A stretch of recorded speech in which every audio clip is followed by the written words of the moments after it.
বার ঘুঘু ধান খেয়ে যায় ওরকম কাজ এবার আর হবে না।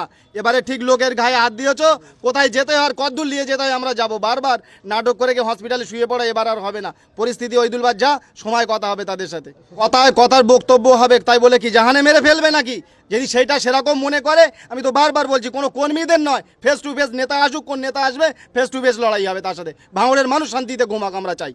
কদিন ধরে তো আইএসএফ নেতাদের এমনি মারার পরিকল্পনা করছে। বিশেষ করে আমাদের ওইদুল ভাইয়ের উপরে বেশিরভাগ টার্গেট ছিল যে একে জাহানে সরাতে, জাহানে মেরে দিতে হবে। তা সন্ধ্যে থেকে আমরা যতটা খবর পাই এর বাড়ির সামনে 10-15-20 জন বেশ বসে থাকে।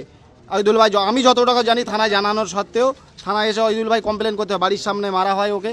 ফের কাঁটাডাঙ্গা কিছু দূর বাইকে ওরা আসে 3-4 জন, বাইকে কাঁটাডাঙ্গা রাস্তায় ফেলেও মারা হয়। আমি যখন গিয়ে পৌঁছই তখন যে রাস্তায় লুটিয়ে পড়ে আছে, আমরা সেই অবস্থায় তুলে নিয়ে প্রশাসন আশ্বাস দিয়েছে যে কারিমুল একে আগে জিরেনগাছা হসপিটালে নিয়ে যা, তারপরে যতটুকু করণীয় আমরা করবো। আমি সেই পুলিশের আশ্বাস, তাদের কথা শুনে কোনো রকম বিশৃঙ্খলা না, কোনো প্রতিবাদ না করে, রাস্তায় না দাঁড়িয়ে, আমরা চাইলে পারতাম কাশীপুর থানায় রাস্তা অবরোধ করে আমরা বডি রেখে আমরা করতে পারতাম, ওইদুল ভাইকে রাস্তায় শুয়ে রেখে আমরা আন্দোলন করতে পারতাম। পুলিশকে সম্মান দিয়ে আমরা কিচ্ছু করিনি। আমরা আগে প্রাথমিক স্বাস্থ্য যে ওর পরীক্ষা, যতটুকু রাস্তায় বমি করছিল সেই অবস্থায় আমরা নিয়ে এসেছি। এখন কাশীপুর থানার দ্বারস্থ হবো, কাশীপুর থানা কি প্রশাসন ব্যবস্থা নেয় আমরা তারপরে আরজি কলেজ নিয়ে যাবো।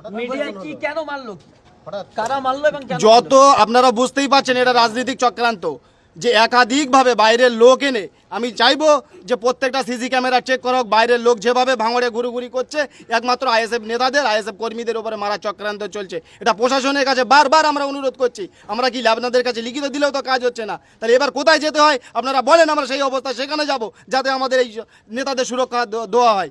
কারা চক্রান্ত করছে? টিএমসি নেতারা চক্রান্ত করছে। রাতের অন্ধকারে যারা ন্যায্য খবর তুলে ধরছে তাদেরকে রাতে অন্ধকারে আক্রমণ করার চেষ্টা, কি বলবেন? দেখো, আক্রমণ করবার ঝাই করো, ভাঙড়ের মানুষ শেষ রক্তবিন্দু পর্যন্ত এই অন্যায়ের বিরুদ্ধে লড়াই করছে, আগামী দিনও করবে।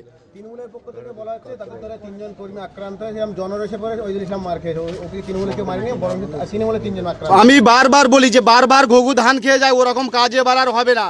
এবারে ঠিক লোকের গায়ে হাত দিয়েছো, কোথায় যেতে হয় আর কতদূর নিয়ে যেতে হয় আমরা যাব। বারবার নাটক করে গিয়ে হসপিটালে শুয়ে পড়া এবার আর হবে না। পরিস্থিতি ওইদুলবার যা, সময় কথা হবে তাদের সাথে। সোশ্যাল মিডিয়ায় কিছু বক্তব্য দেখেন, ওইদুল দা বক্তব্য, সেখানে তৃণমূল নেতারা বক্তব্য, কি বক্তব্য পাল্টা বক্তব্য, এই করে নতুন করে ভাঙড়ে আবার উত্তেজনা, কি মনে করেন? দেখো, কথার বক্তব্য হবে, তাই বলে কি জাহানে মেরে ফেলবে নাকি?